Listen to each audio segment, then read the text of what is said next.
এই ছোট ছোট ছেলে মেয়েদের এই এক বড় সমস্যা, মোটেই সবজির ধারে কাছে যায় না। আর শাক হলে তো যেন চোখ থেকে জল বেরোয়। তবে আজ আমি এক অপূর্ব সুন্দর শাকের রেসিপি নিয়ে এসেছি।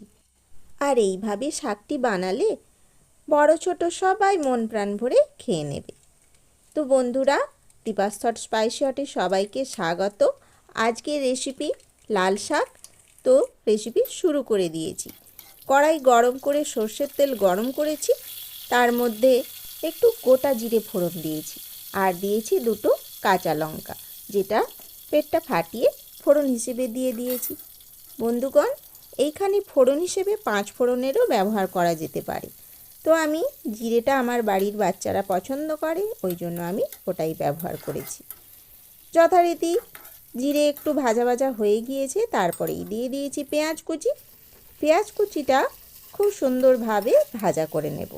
খুব লালচে করে ভাজবো না, সামান্য একটু কালারটা চেঞ্জ হয়ে এলেই পরবর্তী উপকরণ দিতে থাকবো। আর সময় হয়ে গিয়েছে, দিয়ে দিলাম ডুমো ডুমো করে কেটে রাখা আলু। যেহেতু আমি অল্প পরিমাণেই শাকটা বানাচ্ছি, সেই অনুপাতেই আলুটাও নিয়েছি। তো আপনারা আপনাদের শাকের পরিমাণ অনুযায়ী আলুর পরিমাণটাও বাড়িয়ে কমিয়ে নেবেন। তো আলু দিয়ে খুব ভালোভাবে সমস্তটা একটু ভাজা ভাজা করে নিচ্ছি। তারপরে সামান্য একটু কষাটে ভাব আসবে, মানে আলুটা একটু কষিয়ে নেওয়া হয়ে যাবে, তখন যোগ করে দেব ডুমো ডুমো ছোটো ছোটো করে কেটে রাখা পেঁয়াজ কলি।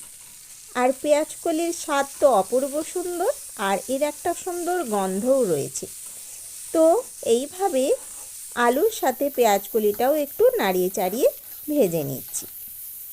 আজকের রেসিপি দেখে যদি আপনাদের ভালো লেগে থাকে অবশ্যই লাইক দেবেন, আর যদি মনে করেন অতীব ভালো সাবস্ক্রাইব করা প্রয়োজন, তো আমায় প্লিজ সাবস্ক্রাইব করে পাশে থাকবেন। এইবার আমি একটু লবণ আর হলুদ একসাথে যোগ করে নিলাম, দিয়ে আবার সমস্তটা নাড়িয়ে একটু ভাজা ভাজা করে নিচ্ছি। সহজ এই রেসিপিটা, অথচ সাধারণ হলেও গরম গরম ভাতের সাথে খেতে অপূর্ব সুন্দর লাগে। তো যথারীতি আলুটা সমস্তটা এইভাবে একটু ভাজিয়ে নিলাম, তারপরে এবার যোগ করে দেব শাক। লাল শাকগুলো অতীব কচি কচি নরম নরম ছিল। ভালোভাবে ওর যে গোড়াটা থাকে শেকড়টা বাদ দিয়ে কেটে নিয়েছি টুকরো টুকরো করে, আর বেশ খানিকক্ষণ জলে ভিজিয়ে রেখেছিলাম। কেন বন্ধুরা, শাকের মধ্যে অনেক ধুলোবালি জমে থাকে।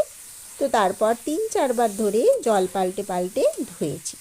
তারপরে কিছু সময় একটু জলটা ঝরিয়েও নিয়েছি। এখন রান্নাতে যোগ করে দিলাম।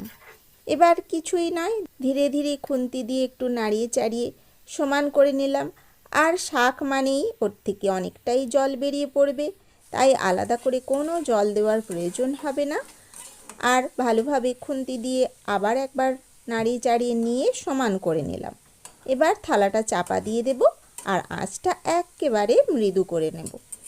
ধিমে ধিমে আঁচে ধীরে ধীরে বেশ কিছুটা সময় ধরে শাকটি সেদ্ধ হবে, আর ওর থেকে যে জল বেরোবে সেই জলেই এই আলুটাও সেদ্ধ হয়ে যাবে। তো যথারীতি কিছু সময় পরে আমি ঢাকনা খুলে নিয়েছি। এখন এই পরিস্থিতি।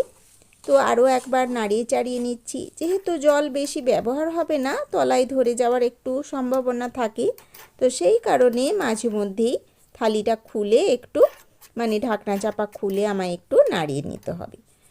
তো যথারীতি এইভাবে সমস্তটা করে নিয়েছি। যখন দেখলাম প্রায় সেদ্ধ হয়েই এসেছে আলুটা, তখন একটু চিনি যোগ করলাম। একটু মিষ্টি মিষ্টি হলে খেতে বেশ অপূর্ব লাগে। তো তারপর চিনিটা যোগ করে আবারও একটু নাড়িয়ে চাড়িয়ে নিয়ে ঢাকা চাপা দিয়ে দেব। আবার ওই একই মৃদু আঁচে ভালোভাবে সেদ্ধ হওয়া অবধি। আর সমস্ত নুন মশলা ঝাল, বেশি তো মশলা নেই, লবণ হলুদ আর চিনি এগুলো একত্রে মিশে সুন্দর একটা স্বাদ নিয়ে আসবে। তো রেসিপিটি কমপ্লিট হয়েও গিয়েছে। আমি গ্যাস বন্ধ করে দিয়েছি আর এই পাত্রটার মধ্যে তুলে নিচ্ছি। খুন্তি দিয়ে ধীরে ধীরে আমি তুলে নিচ্ছি কাশিটার মধ্যে। তারপর যখন ভাত খাওয়া হবে, ভাতের সাথেই খেতে এই শাকের রেসিপি ভালো লাগে, লাল শাক। আর শীতকালে বন্ধুরা পেঁয়াজ কলি দিয়ে এইভাবে যদি লাল শাকের রেসিপিটি বানানো হয় অপূর্ব সুন্দর লাগে। শাকের পরিমাণটা কম, তাই আলুটা একটু বেশি মনে হচ্ছে, কিন্তু খুব সুন্দর খেতে লাগে এইভাবে। আজকের রেসিপি আপাতত এখানেই শেষ করে নিচ্ছি। নতুন পর্বে নতুন রেসিপি নিয়ে হাজির হয়ে যাব। আর এইভাবে আপনারাও বাড়িতে বানিয়ে ফেলবেন প্লিজ। আশা করি আপনাদের বাড়ির ছোট ছোট দুষ্টু মিষ্টি সোনারা মুখ সুন্দর করে হাসি মুখে গরম গরম ভাত এই শাক দিয়ে খেয়ে নিতে পারবে। তো আজকের মতো আমি টাটা করে দিলাম। সবাই ভালো থাকবেন আর বেশি বেশি করে লাল শাকের রেসিপি বানিয়ে খেতে থাকবেন। সবাইকে অনেক ধন্যবাদ। লাল শাকের তরকারিটা খেতে দারুণ লাগে। যদি পেঁয়াজ কলি দিয়ে সবাই রান্না করো আগে। ছোট্ট সোনা নিজের থেকেই শাক মেখে ভাত খাবে, আর তাই দেখে সব মায়ের চিন্তা হাওয়া হয়ে যাবে, আরে ছু মন্তর হবে। শাকপাতি খাওয়া খুবই দরকারি, বুঝলে?